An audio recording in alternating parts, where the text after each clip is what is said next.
guys. Shalom. Assalamualaikum warahmatullahi wabarakatuh.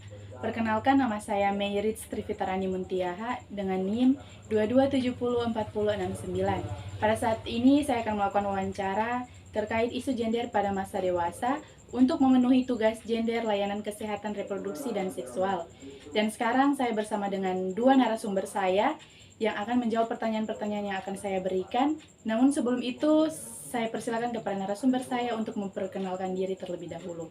Baik, terima kasih atas kesempatan yang telah diberikan. Perkenalkan, nama saya Rifki Dalope, umur 20 tahun.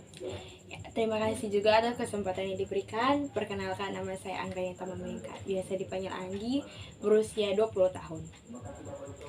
Oke, kita lanjut kepada pertanyaan yang pertama. Apa saja kebijakan yang dapat dilakukan untuk memikirkan isu gender dan mencapai kesetaraan antara laki-laki dan perempuan? Bagaimana cara untuk mencapai kesetaraan antara laki-laki dan perempuan? Jawaban saya yang pertama itu soal melibatkan perempuan dalam mengambil keputusan. Banyak sekali, apalagi yang kita ketahui bersama, bahwa perempuan itu sulit sekali untuk mengambil keputusan karena banyak yang bilang juga perempuan itu sering melibatkan perasaan dan laki-laki itu sering melibatkan logika. Jadi dalam kehidupan saya pribadi, kebanyakan dalam suatu masalah perempuan itu selalu mengalah. Maka banyak sekali perempuan di keluarga itu mengalami kemiskinan.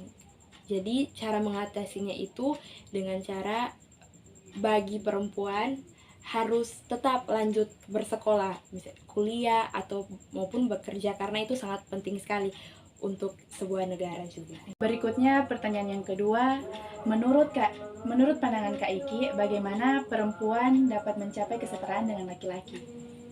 Baik, saya akan menjawab pertanyaan tersebut. Jadi, kesetaraan gender itu merupakan bentuk hak asasi manusia. Hak untuk hidup secara terhormat, laki-laki atau perempuan, bebas dari rasa takut, bebas menentukan pilihan hidup. Itu tidak hanya diperuntukkan bagi laki-laki tapi juga perempuan. Misalnya sekarang wanita itu juga sudah bisa menentukan pilihannya. Seperti sekarang ini wanita itu bukan cuma selesai sekolah langsung kerja, tapi bisa kuliah untuk mendapat kehidupan yang lebih layak. Oke, lanjut ke pertanyaan yang ketiga. Menurut Kak Anggi, mengapa kesetaraan gender itu penting bagi sebuah negara? Menurut saya, mengapa sangat penting bagi negara? Yang pertama itu mengurangi kemiskinan, karena banyak sekali perempuan zaman dulu itu belum mempunyai pekerjaan. Jadi kebanyakan perempuan itu sehabis bersekolah sudah tidak tahu lagi mau kemana. Contohnya, banyak perempuan itu sehabis sekolah, sehabis SMA sudah menikah, pernikahan dini. Maka banyak sekali perempuan di keluarga itu mengalami kemiskinan. Jadi cara mengatasinya itu dengan cara bagi perempuan harus tetap lanjut bersekolah, misalnya kuliah atau maupun bekerja, karena itu sangat penting sekali untuk sebuah negara juga.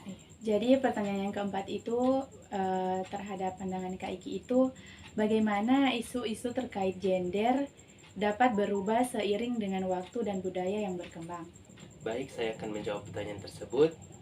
Seiring berjalannya waktu dan perubahan budaya, seharusnya mindset masyarakat, apalagi di masa sekarang, wanita itu lemah, seharusnya di rumah. Itu seharusnya di masa sekarang ini sudah mindset yang seperti itu sudah bisa bisa dimusnahkan. Seharusnya mindset masyarakat tentang wanita itu tidak bisa ini, tidak bisa itu, karena pendidikan itu sangat penting bagi setiap manusia, bukan cuma laki-laki, wanita juga layak. Dan pertanyaan yang kelima, Apa saja langkah-langkah yang dapat diambil untuk memajukan kesetaraan gender?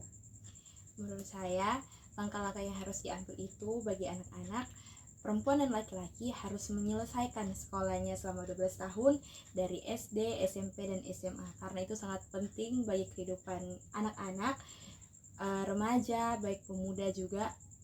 Karena harus menyelesaikan sekolah itu penting, meneruskan masa depan dalam pekerjaan atau kuliah. Jadi menyelesaikan sekolah selama 12 tahun itu sangat penting. Jadi mari buat teman-teman yang ada, untuk mengatasi genre yang ada, kita harus menyelesaikan sekolah. Itulah wawancara mengenai isu gender pada masa dewasa. Dan saya mohon maaf sudah mengganggu waktunya kakak-kakak. Dan saya ucapkan banyak terima kasih sudah meluangkan waktu untuk berkontribusi dalam wawancara saya.